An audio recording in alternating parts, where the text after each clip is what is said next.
എന്റെ സ്വദേശം ബാലരാമപുരമാണ്. അപ്പോൾ അവിടെ ഞാൻ 10th ഫെയിലായപ്പം എൻ്റെ അമ്മയുടെ സഹോദരിനെ ഭീമാപ്പള്ളിയിൽ വിവാഹം കഴിച്ചു കൊടുത്തതായിരുന്നു. സോ അവർക്കൊരു കൂട്ടിന് വേണ്ടിയിട്ടാണ് ഭീമാപ്പള്ളി വരുന്നത്. അപ്പോൾ അവിടെ വെറുതെ നിൽക്കുന്നുണ്ട് എന്നെ ഭീമാപ്പള്ളിയിൽ ഒരു CD ഷോപ്പിൽ ജോലിക്ക് കയറിയതാണ്. അപ്പോൾ അവിടെ നിരവധി സിനിമകളുണ്ട്. ആ കൂട്ടത്തിൽ ഫോറിൻ സിനിമകൾ മേടിക്കാൻ വേണ്ടിയിട്ട് കസ്റ്റമേഴ്സ് വരും. സോ ആ കസ്റ്റമേഴ്സിൽ നിന്ന് അവരിങ്ങനെ ഭയങ്കര കൗതുകത്തോടു കൂടിയൊക്കെ ഓരോ സിനിമകളെ കുറിച്ചൊക്കെ സംസാരിക്കും. നമുക്കത് കാണുമ്പോൾ എന്താ പരിപാടി എന്ന് നമുക്ക് തോന്നുന്നു. നമ്മളിപ്പോൾ ഓൾറെഡി ജാക്കി ചാൻ ജെറ്റ്ലി പടങ്ങളൊക്കെ കാണുന്നത്. ഒരു അൺഎക്സ്പെക്റ്റഡ് ആയിട്ട് ഞാൻ വരുന്ന കസ്റ്റമറിനോട് ഒരു സിനിമയെ കുറിച്ച് ഇങ്ങനെ ചോദിച്ചായിരുന്നു, ഇത് എന്താണ് സിനിമ, ഈ ക്ലാസിക് സിനിമ. അപ്പോൾ ആ കസ്റ്റമർ എനിക്കൊരു സിനിമ പാരഡൈസ് എന്ന് പറഞ്ഞൊരു സിനിമ എനിക്ക് DVD എടുത്തു തന്നു, ഇത് കാണുന്നു. അത് കണ്ടിട്ടാണ് ഇൻസ്പയർ ചെയ്തിട്ടാണ് പിന്നെ നിരവധി സിനിമകളൊക്കെ കാണാൻ തുടങ്ങുന്നത്. കണ്ട് പിന്നെ നമുക്ക് കുറെ കൂടി സിനിമയെ കുറിച്ചുള്ള ഒരുപാട് കാര്യങ്ങൾ പഠിക്കാനൊക്കെ പറ്റും. അപ്പൊ അങ്ങനെ വരുമ്പോൾ കസ്റ്റമേഴ്സുമായിട്ടൊക്കെ അവർ പറയുന്ന സിനിമകളൊക്കെ കാണാം. ഭാഷ എങ്ങനെയായിരുന്നു? ഇംഗ്ലീഷ് സിനിമകളുടെയൊക്കെ ഹോളിവുഡ് സിനിമകളുടെയൊക്കെ സബ്ടൈറ്റിൽ ആദ്യം ബുദ്ധിമുട്ടായിരുന്നു. പിന്നെ ഞാൻ 10th ഫെയിൽ ആയെങ്കിലും പക്ഷെ എനിക്ക് കുറച്ചൊക്കെ അറിയാം. അപ്പോൾ പിന്നെ കുറെ ഫോളോ ചെയ്യാൻ പറ്റുന്നുണ്ടായിരുന്നു. അപ്പൊ ഈ ഫെസ്റ്റിവൽ കൺസൾട്ടന്റ് എന്നുള്ള ഒരു വലിയ പൊസിഷനാണ്. ഈ പോസ്റ്റിലോട്ടുള്ള താങ്കളുടെ ഒരു ജേർണി എങ്ങനെ? CD ഷോപ്പിൽ നിൽക്കുന്ന സമയത്ത് അവിടുന്ന് പത്രത്തില് എന്നെ കുറിച്ച് ഒരു ആർട്ടിക്കിൾ ചില ആൾക്കാരൊക്കെ എഴുതിയിരുന്നു. അപ്പൊ അത് കണ്ടിട്ട് ഗണേഷ് കുമാർ സാർ മന്ത്രിയായിരുന്നപ്പോൾ ആ ജോലിയൊക്കെ വിട്ടിട്ട് എനിക്ക് ചലച്ചിത്ര അക്കാദമിയിൽ ഒരു ജോലി ആയിരുന്നു, അവിടുത്തെ ലൈബ്രറി ചെയ്യാനായിട്ട് അസിസ്റ്റ് ചെയ്യുന്നു. സോ ആ സമയത്തൊക്കെ അവിടെ നിൽക്കുന്ന സമയത്ത് ഇവിടെ ഫെസ്റ്റിവലൊക്കെ വരുമ്പോൾ നമ്മൾക്ക് മുകളിലിരിക്കുന്ന ഓഫീസർമാര് തൻസീറിന് എന്തെങ്കിലും സജഷൻസ് ഉണ്ടെങ്കിൽ പറഞ്ഞു നമുക്ക് എടുക്കാം. അങ്ങനെ ആദ്യം ഒരു ഫെസ്റ്റിവൽ 2 സിനിമ പറഞ്ഞെടുക്കുക. പിന്നെ ഓരോ ഫെസ്റ്റിവൽ സിനിമയുടെ എണ്ണം കൂടി വരും. പിന്നെ കുറെ കൂടി നമുക്ക് ഓപ്ഷൻസ് അക്കാഡമി തരാൻ തുടങ്ങി, സപ്പോർട്ട് ചെയ്യാൻ തുടങ്ങി. അപ്പോൾ ആ ജേണിയാണ്. പിന്നെ അവസാനം ഇപ്പോൾ കൺസൾട്ട് എന്ന് പറഞ്ഞ രീതിയിൽ ഇത്തവണ തന്നപ്പോൾ ഇപ്പൊ ഒരു 10 സിനിമ ചെയ്യുന്നിടത്ത് നമുക്കൊരു 50 സിനിമ 100 സിനിമ ഒക്കെ ചെയ്യാനുള്ള സ്പേസ് വരുന്നു. അത് ഭയങ്കര സന്തോഷമുള്ള കാര്യം. അപ്പൊ ഇപ്പൊ തൻസീറിന്റേതായ സിനിമകൾ, തൻസീർ സജസ്റ്റ് ചെയ്ത സിനിമകൾ ഇപ്പോ വന്നിട്ടുണ്ട്. അതൊരു വലിയ ഭാഗ്യമാണ് അല്ലേ, ഇത്രയും വലിയ ആൾക്കാര്.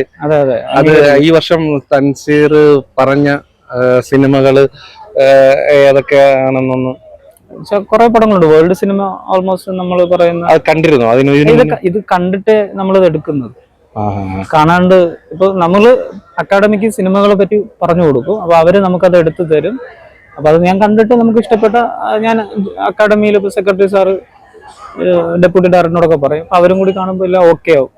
അങ്ങനെയാണ് സിനിമയുടെ പ്രോസസ്സ്. എല്ലാം കണ്ടിട്ട് തന്നെയാണ് എടുക്കുന്നത്. അപ്പോൾ ഇനി ഇവിടുന്ന് എങ്ങനെയാണ് ഇനി സിനിമയുടെ മറ്റു മേഖലകളിലെ ഈ സ്ക്രിപ്റ്റ് ഡയറക്ഷൻ? തൻസീർ ആധികാരികമായിട്ട് ഇത്രയും വേൾഡ് സിനിമകളെ ആയിട്ട് കണക്ഷൻ വരുന്ന സ്ഥിതിക്ക് അങ്ങനെ ആഗ്രഹങ്ങള്? അല്ല, ഞാൻ ശരിക്കും കുറച്ചു കാലം മുമ്പ് ഞാൻ അക്കാഡമി വിട്ടായിരുന്നു. അപ്പൊ ഞാൻ ശരിക്കും കമൽ സാറിന്റെ കൂടെ അസിസ്റ്റ് ചെയ്യുക. ഏത് പടം?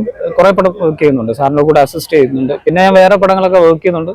ഇപ്പൊ ചെയ്യുന്ന വെച്ചാൽ നിലവിൽ ഫെസ്റ്റിവൽ വരുന്ന സമയത്ത് ആ സമയമാകുമ്പോൾ ഞാൻ അക്കാഡമിയിലേക്ക് വരും. അപ്പൊ അതുവരെ പിന്നെ ഡയറക്ടേഴ്സ് അസോസിയേറ്റഡ് ഒക്കെ പോകും, വർക്ക് ചെയ്യുന്നു. അപ്പൊ സിനിമ ഇമ്മീഡിയറ്റ് തൻസീറിന്റേതായ ഒരു പടം എല്ലാവരുടെ നമ്മളും അങ്ങനെ ആഗ്രഹിക്കുന്നു. അതിനുള്ള ശ്രമങ്ങൾ. ഏത് ജോണർ ആയിരിക്കും അത്? അങ്ങനെ ആൾക്കാർക്ക് ഇഷ്ടപ്പെടുന്ന ജോണർ ആയിരിക്കും. അല്ല, ആക്ഷൻ, ലവ്, കൊമേഴ്ഷ്യൽ ആയിരിക്കും. കൊമേഴ്ഷ്യൽ സിനിമ ആയിരിക്കും. അത് തന്നെ. അതിൽ ഏത് ജോണറാണ്? അങ്ങനെ ഇപ്പൊ പറയാനായിട്ടില്ല. ചിലർക്ക് ത്രില്ലർ, ഇൻവെസ്റ്റിഗേഷൻ. എനിക്ക് അങ്ങനെ എല്ലാ ജോണറും ഇഷ്ടമാണ്. നമ്മളിപ്പം പറഞ്ഞു വരുന്നതിന് ഉദ്ദേശം മനസ്സിലായി. ഇപ്പൊ നമ്മൾ ഫെസ്റ്റിവൽ വരുന്നത് പല ടൈപ്പ് ഓഫ് സിനിമകളാണ്. അപ്പൊ എനിക്ക് അങ്ങനെ എല്ലാ ജോണറും ഇഷ്ടമാണ്. ഇഷ്ടമുള്ളതെങ്കിലും പിടിക്കാം. ഇപ്പൊ നമ്മള് മലയാള സിനിമ ഇപ്പൊ ഇറങ്ങുന്ന മിക്ക പടങ്ങൾ, ഇപ്പൊ കുറെ ഡയറക്ടേഴ്സ്, റൈറ്റേഴ്സ് ഇപ്പൊ ഇറങ്ങുന്ന, ഇപ്പൊ കാതൽ വരെ വ്യത്യസ്തമായ ആരും പറയാത്ത, ആരും ചെയ്യാൻ മടിക്കുന്ന, അത് ഇപ്പോഴത്തെ ഈ സിനിമയുടെ, നമ്മുടെ ഇപ്പോഴത്തെ മലയാള സിനിമയുടെ ഈ വളർച്ച എങ്ങനെ തൻസീർ എങ്ങനെയാണ്? നല്ല രീതിയിലാണ് പോകുന്നത്. വ്യത്യസ്തമായ ഐഡിയാസ്. നമ്മളിപ്പോ മുമ്പൊക്കെ ഇത്തരം ഐഡിയാസ് ഒക്കെ നമ്മൾ പുറത്തല്ലേ കണ്ടിട്ടുള്ളൂ. ഇപ്പം ഇവിടെ മലയാളത്തിൽ അത്തരം ഐഡിയകളൊക്കെ യൂസ് ചെയ്യുന്നുണ്ട്, വർക്ക് ആവുന്നുണ്ട്. ഇനിയും സിനിമ ഒത്തിരി മലയാളത്തിൽ ഇതേപോലെ പരീക്ഷണങ്ങൾ വരാൻ സാധ്യത ഉണ്ട്, ഒരുപാടുണ്ട്. ഇത് ഒന്നാമതെന്ന് വെച്ചാൽ ഇപ്പൊ നമ്മുടെ ഫെസ്റ്റിവലില് ഒരുപാട് ഫിലിം സ്റ്റുഡൻസുകൾ വരുന്നുണ്ട്, ഡെലിഗേറ്റ്സുകൾ. ഇപ്പൊ തന്നെ 2000-ഓളം ഡെലിഗേറ്റ്സ് സ്റ്റുഡൻസ് മാത്രമുണ്ട്. അവരെല്ലാവരും ഇൻസ്പയർ ചെയ്യുന്നുണ്ട്. ഇത്തവണ മലയാള സിനിമയിലെ ഡയറക്ടേഴ്സ് ഒക്കെ വളരെ യങ്സ്റ്റേഴ്സാണ് ഇത് തെരഞ്ഞെടുത്തിരിക്കുന്ന സിനിമ. കോമ്പറ്റീഷനിലായാലും മലയാള സിനിമ ടുഡേയിലൊക്കെ ഒരുപാട് പേര് യങ്സ്റ്റേഴ്സുകളാണ്. സിനിമയെ സ്നേഹിക്കുന്നവർക്ക്, സിനിമയിൽ എത്തിപ്പെടാൻ ആഗ്രഹിക്കുന്നവർക്ക് അവർക്ക് വേണ്ടി ഒരു 5 സിനിമ സജസ്റ്റ് ചെയ്യാനാണ് ഏതൊക്കെ ലോക നിലവാര തൻസീറിന്റെ ഒരു ഫേവറേറ്റ് ഇപ്പൊ എന്റെ ഫേവറേറ്റ് സിനിമ പാരഡൈസ് ആണ്. പിന്നെ റാഷമോൺ എന്ന് പറഞ്ഞ പടം, പിന്നെ ലൈഫ്സ് ഓഫ് അതേഴ്സ് എന്ന് പറഞ്ഞ പടം, പിന്നെ നോമാൻസ് ലാൻഡ്, പിന്നെ കളർ ഓഫ് പാരഡൈസ്. ഇതെല്ലാം ഏകദേശം ഒരു 2-3 വർഷങ്ങൾക്ക് കുറച്ച് പഴയ പടം. കുറെ കളർ ഓഫ് പാരഡൈസ് ഒക്കെ കുറെ വർഷങ്ങളായി. ഈ അടുത്ത കാലത്ത് കണ്ടതില് നമ്മുടെ ന്യൂജൻ ഇത്തവണത്തെ ഈ ഫെസ്റ്റിവലിൽ തന്നെ കുറെ ഗംഭീര പടങ്ങളുണ്ട്. അതിലൊരു 1-2 പേര് ഇപ്പൊ എനിക്ക് the land where wind stood still എന്ന് പറഞ്ഞൊരു പടം ഭയങ്കരമായിട്ട് ഇഷ്ടപ്പെട്ട പടം. ഫ്രഞ്ച് സിനിമ ദി റാപ്ചർ എന്ന് പറഞ്ഞ പടം, അത് ഗംഭീര സിനിമ. പിന്നെ തണ്ടേഴ്സ്, മാൾഡോവൻ കൺട്രിയിലെ പടം, അങ്ങനെ കുറെ പടങ്ങളുണ്ട്. എന്തായാലും തൻസീർ ഈ ഇത്രയും തിരക്കിനിടയിൽ നമ്മളുമായിട്ടൊരു അല്പസമയം ഷെയർ ചെയ്തു. തൻസീർ ആഗ്രഹിക്കുന്ന, തൻസീർ സ്വപ്നം കാണുന്ന ഒരു ലെവലിലോട്ട് എത്തട്ടെ, പടച്ചവൻ അതിന് ഇടവരട്ടെ എന്ന് പ്രാർത്ഥിക്കുന്നു.